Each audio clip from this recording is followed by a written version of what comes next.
Ito kayang gagawing trade ng San Miguel Beer ayon dito sa mga lumabas na mga post mula dito kay Snow Badwa ay susundan naman ang sa Barangay Hinebra. Sa ngayon kasi ang balita itong San Miguel ay gagawa daw ng trade kasama Northport, pero medyo sayang naman sabi ng ibang fans kung pipitasan itong Northport dahil ang ganda ng nilalaro nila. Tinalo nga nila Barangay Hinebra kagabi. Pero ang balita mukhang tuloy na raw na itong si Gio Halalon ay lilipat dito sa San Miguel at baka kunin pa nila itong si Cade Flores o kaya si William Navarro. Sa ngayon, kung mangyayari yan, lalakas lalo ang San Miguel kung makuha nila yan. Pero ang tanong, ito ba'y susundan naman ng Barangay Hinebra? Dahil ang report natin, ito namang Barangay Hinebra baka gumawa ng trade dito sa Terra Firma Jeep. Nakita natin kagabi doon sa game kontra Northport Batang Pier na nahirapan ng Hinebra dito sa import ng Northport, dito si Kadim Jack. Kasi nga, yan yung sinasabi na nating matagal na problema talaga ng Hinebra ay yung laki ng import ng mga kalaban dahil undersized si Justin Brownlee. So, kailangan kumuha sila ng isang local player na makakasabay kahit papano dito kay Kadim Jack at sa iba pang mga malalaking imports. Kaya yan nga ang balita ngayon na baka after gumawa ng trade ng barangay ng San Miguel dito sa Northport Batang Pier, ito naman Barangay Hinebra ang gagawa ng trade dito sa Terra Firma Jeep dahil lumabas na talaga yung pangangailangan nila dito kay Mark Carino. So baka ito ay matuloy na. Alam natin na naging dikit naman yung laban ng Hinebra at Northport. Pero syempre iba pa rin kung meron kang additional big man na tutulong dito kay Japet Aguilar. So baka iyan ang mangyari. Ngayon kung ito si kay Mark Carino naman pinag-iinteresan din ng San Miguel. Hindi pa natin masabi yan. So kung yan man ay mangyari, posibleng kumuha naman ng Hinebra ng big man dito sa Converge Fiber Xers dahil inamin mismo ng Converge, marami na silang mga bigs. Kaya nga hindi na rin sila interesado dito kay Christian Stan Hardinger. So abangan na lang natin kung ano magiging resulta nitong posibleng trade ng Jeans at Terra Firma. Itong San Miguel Beer ay mukhang tuluyan ang papalitan nito si Jabari Narcis dahil ang report mukhang hindi na raw nila ito gagamitin dito sa EASL Games pa nila. At itong si Torrey Jones ang magiging import nila doon sa EASL. Pero pagdating dito sa PBA Commissioner's Cup, hindi pa maliwanag kung sino ang kukuning import nitong SMB. Ang maliwanag mukhang ito si Narcis ay papalitan na talaga. Dahil nakita naman natin na mukhang hindi talaga maganda yung nagiging resulta nito. 2 games na naglaro si Narcis parehong talo San Miguel at hindi impressive ang naging performance niya. Ang sabi nga nila, iba yung highlights na nakikita mo dito sa YouTube kumpara naman ito sa talagang nangyayari at ito sa talagang magagawing laro nung player. Kaya ngayon yan ang problema ng San Miguel Beer. Magpapalit na naman sila ng import at parang ang nangyayari dito sa San Miguel. Yung nangyari sa Magnolia nung huling conference na naka-4 na import. Ngayon, ang San Miguel Beer, pang ilan na ba nila itong import kung sakaling papalitan pa nila? Itong si Jabari Narcis, pang-4 na itong makukuha nila kung sakasakali. Kaya ngayon, yan ang magiging problema. Well, actually, kung kukuha ng bagong import ng San Miguel, pang-5 na nila yan. Dahil natatandaan ninyo, ang gustong kuning import sana ng San Miguel noong una, itong si Troy Baxter.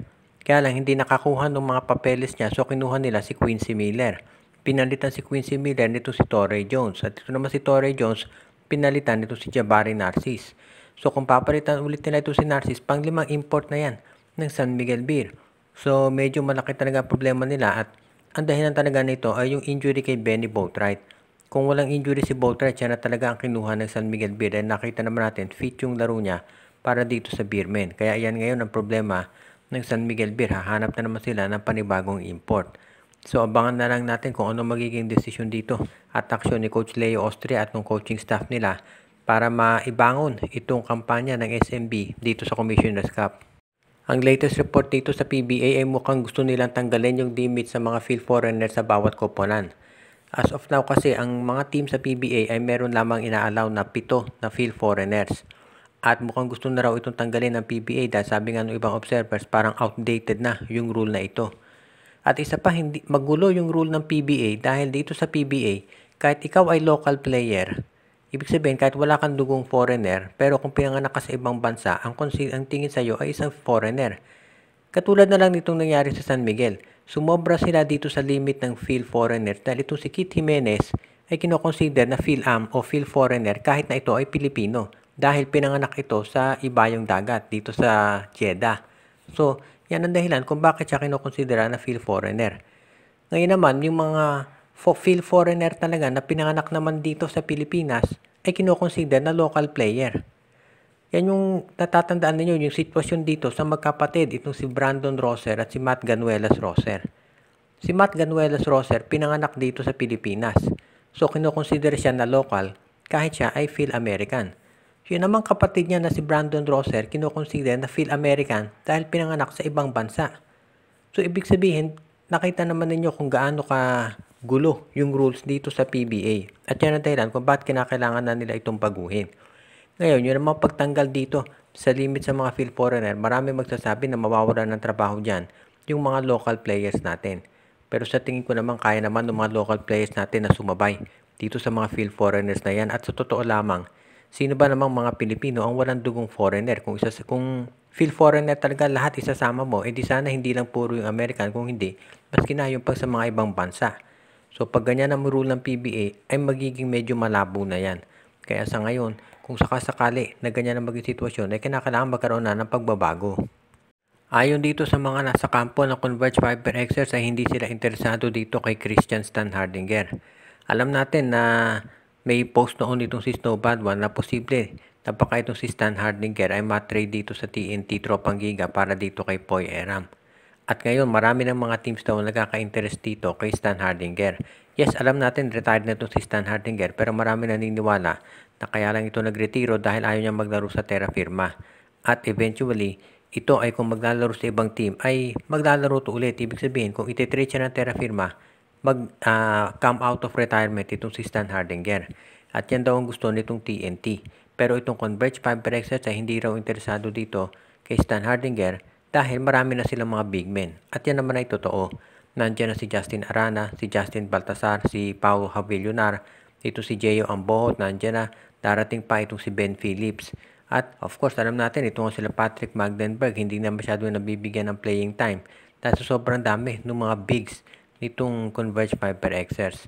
Kaya kung pag-uusapan natin yung mga big men, marami na niya ng Converge kaya hindi na nila kinakailangan ng isa pang katulad ni Stan Hardinger. At ang advantage nito sila Baltasar, sila Arana, si Havillonar, si Ambohot, sila ay mga bata pa. Samantalang itong si Stan Hardinger ay matanda na.